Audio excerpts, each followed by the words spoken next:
Hey guys, welcome back to Zero's Maverick Hunting. Well, it's that time again. Another October. Time for another Halloween review. This time we're going to do a vampire theme, but we're going to start it a little differently. Because we're going to talk about a cartoon.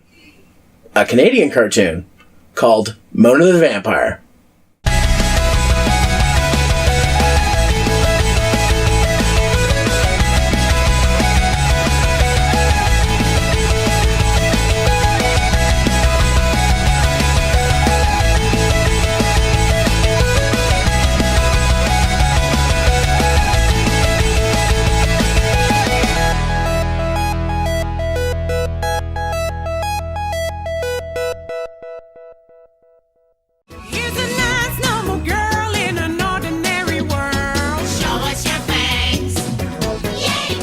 If you grew up in Canada watching YTV as a kid, you've probably seen a fair share of cartoons. And of those cartoons, some horror-related ones too, like Real Monsters, Creepy Stories, Ruby Gloom, and Mona the Vampire, just to name a few. These shows were my earliest introductions to many horror classics through reference and homage. I don't know what it was, but the 90s and early 2000s era YTV seemed to have a lot of great programming, and I hear a lot of it is still great today. But we're not here to gush about YTV. That could be a whole separate video on its own. We're here to talk strictly about Mona the Vampire.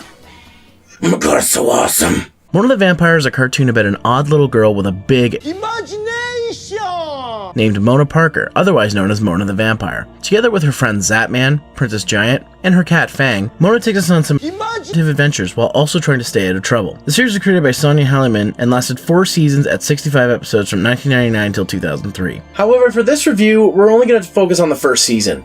Number one being because it's the only season commercially available on DVD, and I don't have time to watch 65 episodes. Imagination! I won't be going over every episode, but I'll be talking about the aspects of the show in general. Each episode starts out with a strangely calming yet creepy upbeat opening.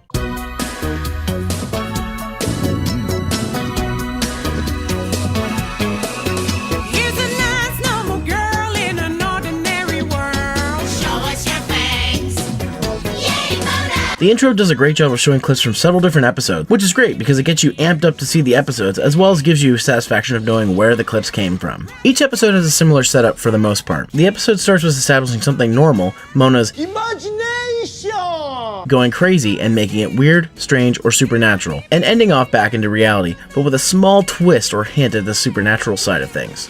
Not every episode follows this formula, but it's the more commonly used setup. I like this setup because it's a good way to show how things aren't always as they seem, even if blown a little out of proportion. The series has a great cast of characters, with Mona being the hyperactive, overactive hero, Zatman being the local comic and video game nerd, and Princess Giant, who is the friend who's grounded more in reality, but goes along with all of Mona's crazy schemes anyways. The series also has great side characters, including Teacher, Principal Shelby, Reverend Gregory, Officer Halcroft, and Mona's parents, who strangely encourage her and even play along in the fun most of the time. That's pretty rad. Some of the best side characters are the bullies Angela Smith and... Fuck, I don't remember this fucking kid's name. I don't give a shit. Seriously, these guys are like the show's Bulk and Skull. I bet I can even make the Bulk and Skull music work over scenes they're in. Hey, little Miss Fancy Cake.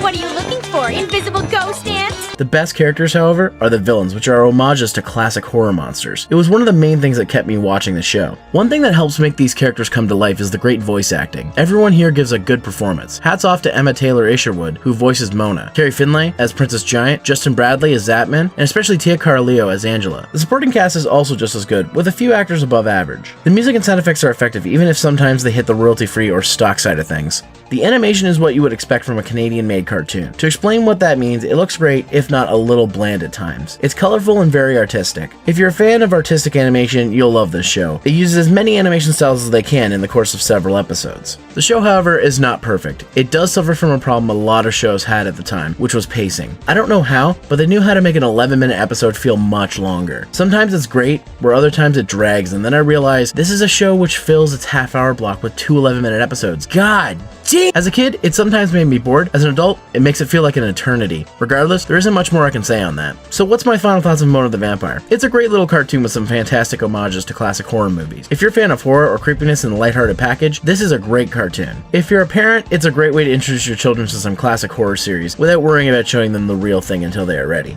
Anyways guys, thanks for watching part 1 of my Halloween reviews this year. Part 2 is on the way. Later!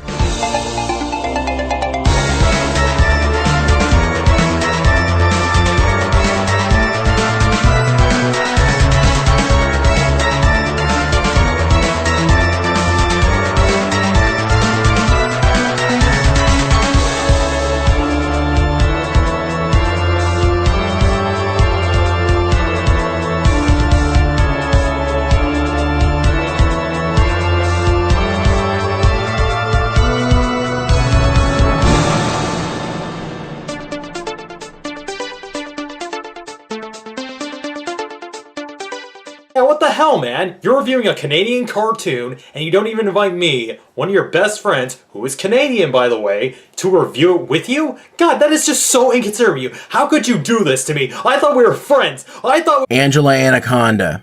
Angela Anaconda!